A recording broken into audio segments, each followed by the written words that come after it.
अच्छा, पहले के लोग जानते नहीं है, पहले जो घरों में आजकल तो फैशन की बंदरवाल होती है, दरवाजे पे जो बंदरवाल लोग लगाते हैं, कहीं मोती की लगा रहा है, कहीं काय की लगा रहा है, परंतु पहले जो बंदरवाल होती थी उस बंदरवाल में अगर कई कई कई शहरों में जैसे काशी साइड में तो आज भी जो बंदरवाल मिलती है उत्तर प्रदेश में और चलो तो गुजरात में, तो उसमें इतने बड़े बड़े कांच लगे रहते हैं, दर्पण। उसका क्या महत्व है, उसकी मूलता क्या है? शिव महापुराण की कथा कहती है दर्पण इतना बड़ा ले लो, बंदर वाला अगर दर्पण वाली नहीं तो इतना बड़ा दर्पण लो, हनुमान जी के मंदिर में जाकर, क्योंकि हनुमान शंकर का ही अवतार है, हनुमान जी के मंदिर में जाकर हनुमान जी के उल्टे पांव का थोड़ा सा सिंदूर, चरण का थोड़ा सा सिंदूर एक कागज में लेकर आ जाइए।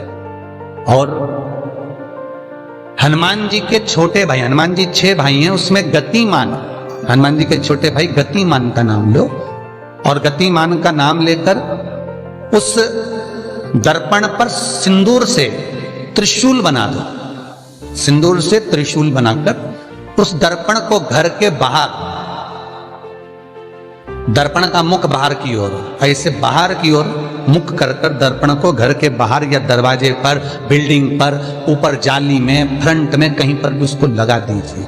महाराज केवल शंकर का स्मरण कर कर, गतिमान का नाम लेकर, हनुमान के उल्टे पांव का सिंदूर का त्रिशूल बनाकर जो दर्पण को लगा देता है, आपको 1 महीने के अंदर अंतर मालूम पड़ जाएगा कि पिछले जो महीने निकले हैं उस महीने का अंदाजा लगाना कि घर में लोग कितने बीमार पड़ते थे और इस दर्पण को लगाने के बाद बीमारी कम हुई कि नहीं हो कम तो ठंडा कर देना, क्या जाना है, पर करके जरूर देखना, विश्वास रखकर करोगे, भगवान शिव का अनुमोदन कर कर, भगवान शंकर पर विश्वास रखकर करोगे तो बीमारी घेर नहीं सकती।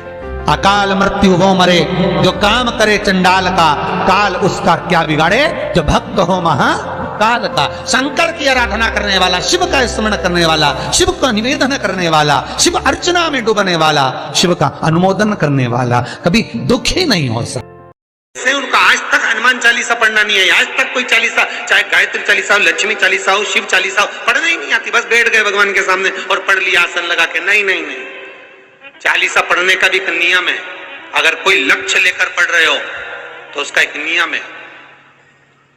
पूरी जिंदगी पढ़ते रहोगे तो भगवान की प्राप्ति नहीं है, पर लक्ष्य लेकर अगर पढ़ा है आसन से, जिस भगवान की चालीसा पढ़ रहे हो उसकी मूर्ति या उसका फोटो आपके सामने होना चाहिए।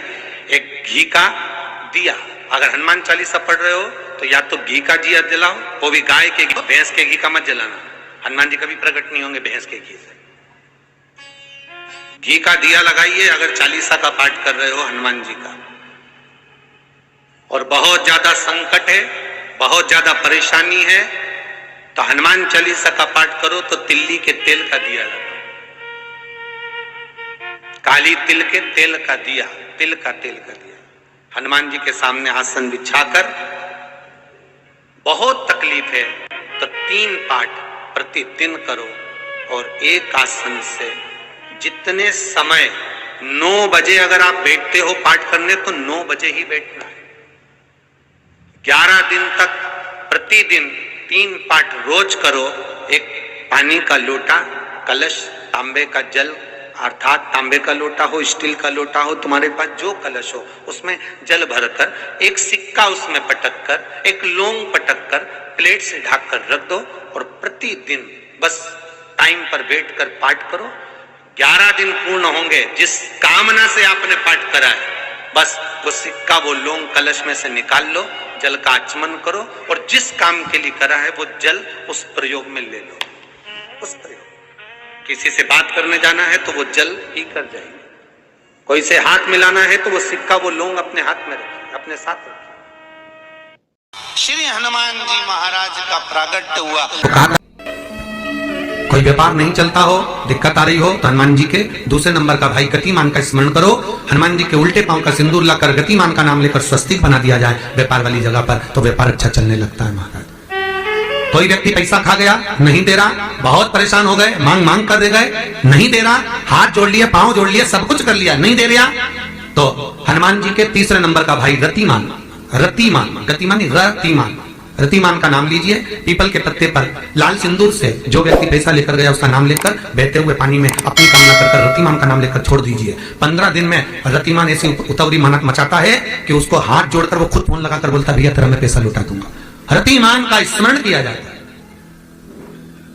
रतिमान, ध्यान दीजिएगा, पंचमुखी हनुमान का एक स्मरण, पंचमुखी हनुमान का एक भाव। महाराज जैसे बहुत ज्यादा तकलीफ अगर व्यक्ति को हो गई है, बहुत कष्टमय जीवन चल रहा है, हार गए हर जगह से और तकलीफमय जीवन चल रहा है, तो पंचमुखी हनुमान का एक शिव महापुराण का और स्कंद पुराण का एक बड़ा सुंदर मंत्र है। उस मंत्र को आप सब एक बार हमारे साथ में बोलें। ओम नमो हनुमते रुद्र अवताराय सर्व शत्रु संहारणाय सर्व रोग हराय सर्व वशीकरणाय रामदूताय स्वाहा। बस इस मंत्र को हाथ में काली तिल लेकर, एक जौ लेकर और गूगल लेकर, थोड़ा सा उसमें गाय का घी डालकर, कंडे को या अग्नि को जलाकर इस मंत्र का 11 बार 21 बार जाप कर कर अपनी कामना कर कर छोड़ दीजिए। कैसा भी रोग हो, बीमारी हो, कष्ट हो, दुख हो, तकलीफ हो, 21 दिन के अंदर वो आनंद आना प्रारंभ कर देता है। इस मंत्र, स्कंद पुराण का, शिव महापुराण का यह मंत्र मूल पंचमुखी हनुमान सुख देंगे। और एक और चीज याद रखिए हमारा, यदि कोई काम के लिए जा रहे हो, कोई व्यापार के लिए जा रहे हो या नौकरी करने के लिए जा रहे हो और लगी नहीं रही, बहुत तकलीफ पा रहे हो, सर्विस ही नहीं लग रही, बहुत कष्टमय हो गया, तो निवेदन करूंगा 5 पीपल के पत्ते पर बेसन के 5 लड्डू घर में बने हुए, गाय के घी के 5 लड्डू रख लो। उस लड्डू के बीचों बीच एक आटे का दिया और उसमें तिल्ली का तेल डालकर इसी मंत्र का प्रयोग कर कर पंचमुखी हनुमान का किसी भी हनुमान के मंदिर में जाकर, दक्षिण मुखी हनुमान के मंदिर में जाकर उसको रख कर आ जाइए। इसके बाद आप उस काम के लिए जाइए, आपका काम सफल हो जाएगा। आपको किसी को नहीं कहना पड़ेगा कि हाथ जोड़ना नहीं पड़ेगा, किसी के पांव नहीं पड़ना पड़ेंगे, तुरंत काम होगा। बस इस मंत्र का स्मरण कर कर पंचमुखी हनुमान का भूतेश्वर जो मंत्र है वो सुख देने वाला। श्री हनुमान जी महाराज का प्रागट्य हुआ तो कहा था हनुमान जी 6 भाई हैं। कितने भाई हैं? 6। हनुमान, गतिमान, केतुमान, रतिमान, मतिमान, सेतुमान, ऐसे हनुमान जी 6 भाई। कोई व्यक्ति पैसा खा गया, नहीं दे रहा, बहुत परेशान हो गए, मांग मांग कर दे गए, नहीं दे रहा, हाथ जोड़ लिए, पांव जोड़ लिए, सब कुछ कर लिया, नहीं दे रहा, तो हनुमान जी के तीसरे नंबर का भाई रतिमान, रतिमान, गतिमान नहीं, रतिमान, रतिमान का नाम लीजिए, पीपल के पत्ते पर लाल सिंदूर से जो व्यक्ति पैसा लेकर गया उसका नाम लेकर बहते हुए पानी में अपनी कामना कर कर रतिमान का नाम लेकर छोड़ दीजिए। 15 दिन में रतिमान ऐसी उतावली मचाता है कि उसको हाथ जोड़कर वो खुद फोन लगाकर बोलता भैया तेरा मैं पैसा लौटा दूंगा। रतिमान का स्मरण किया जाता है। रतिमान कोई व्यापार नहीं चलता हो, दिक्कत आ रही हो, तो हनुमान जी के दूसरे नंबर का भाई गतिमान का स्मरण करो। हनुमान जी के उल्टे पांव का सिंदूर लाकर गतिमान का नाम लेकर स्वस्तिक बना दिया जाए व्यापार वाली जगह पर, तो व्यापार अच्छा चलने लगता है। घी का दिया लगाइए अगर 40 का पाठ कर रहे हो हनुमान जी का, और बहुत ज्यादा संकट है, बहुत ज्यादा परेशानी है, तो हनुमान 40 का पाठ करो तो तिल्ली के तेल का दिया, काली तिल के तेल का दिया, तिल का तेल का दिया हनुमान जी के सामने आसन बिछाकर, बहुत तकलीफ है तो 3 पाठ प्रतिदिन करो और एक आसन से जितने समय 9 बजे अगर आप बैठते हो पाठ करने तो 9 बजे ही बैठना है। 11 दिन तक प्रतिदिन 3 पाठ रोज करो। एक पानी का लोटा, कलश, तांबे का जल अर्थात तांबे का लोटा हो, स्टील का लोटा हो, तुम्हारे पास जो कलश हो उसमें जल भरकर एक सिक्का उसमें पटक कर, एक लौंग पटक कर प्लेट से ढक कर रख दो और प्रतिदिन बस टाइम पर बैठ कर पाठ करो।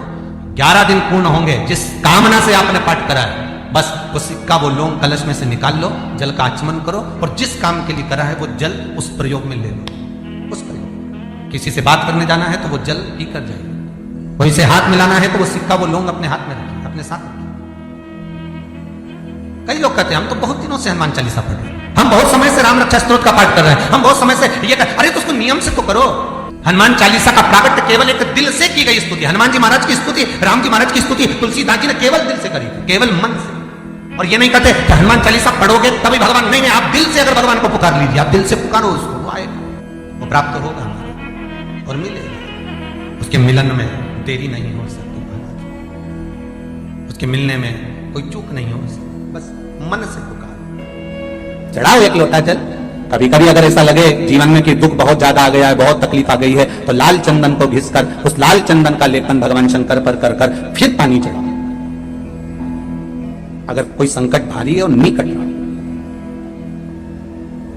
जैसे किसी नारी का गर्भ नहीं ठहर रहा, 15 साल हो गए, 20 साल हो गए, 25 साल, जैसे इसने लिखा एक माता ने कि 18 साल की बेटी हो गई थी पर संतान में पुत्र नहीं, तो उसने भाव से कथा सुनी।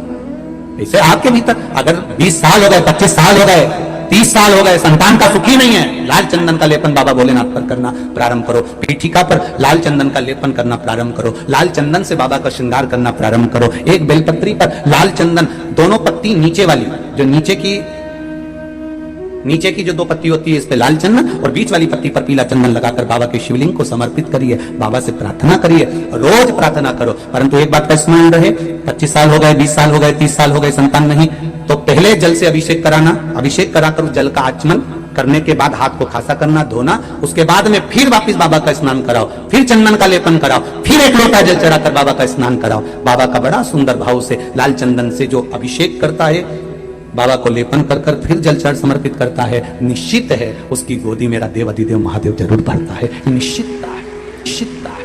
हम तो बेटियों से भी कहते हैं, जिसका विवाह नहीं हो रहा हो, 25 साल, 30 साल, 27 साल, 28 साल, 32 साल, 40 साल हो गए, नहीं हो रहा बेटा बेटी का विवाह, उसे लाल चंदन का प्रयोग अशोक सुंदरी वाली जगह पर 7 बिंदी लाल चंदन की लगाकर 7 बेलपत्र 7 बिंदी पर रखिए और महाराज अपनी कामना कर कर भगवान से आइए, बाबा देगा, करेगा, 3-4 महीने में विवाह पक्का करेगा। ये लाल चंदन की महत्वता है। शुद्ध रोग बढ़ गया, बेलपत्री के वृक्ष के नीचे दीप लगाना प्रारंभ करो, बाबा से विनती कर कर घी का दिया लगाइए बेलपत्र वृक्ष के नीचे, बाबा से निवेदन करिए, रोग निवारण।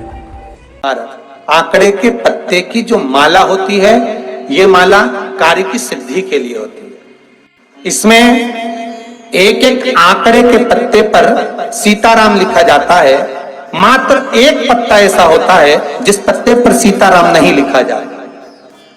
108 पत्ते में से एक पत्ता, बस उस पत्ते को हथेली में रखकर उल्टा हाथ आपको रखना है और अपनी कामना कर कर उस पत्ते को बांध देना है। ये जरूरी नहीं है कि 25 के बाद बांधो, 50 के बाद बांधो या 100 के बाद बांधो, आपकी मर्जी पड़े, उस खाली पत्ते को कहीं पर भी बांध दीजिए और उस माला को अपनी कामना कर कर श्री हनुमान जी महाराज को समर्पित कर दीजिए। महाराज, इसके लिए कोई तिथि, कोई दिन, कोई वार निश्चित नहीं है। बस ये माला जब हनुमान जी को चढ़ जाए तब एक घी का और एक तेल का दिया हनुमान जी के सम्मुख में लंबी बाती का लगा देना महाराज, और अपनी कामना कर कर आप आ जाइए। आपकी वो कामना 2.5 महीना या 3 महीना, इससे ज्यादा नहीं जाएगा, वो कामना बाबा पूरी करेगा, क्योंकि शिव और हनुमान ये सब एक ही स्वरूप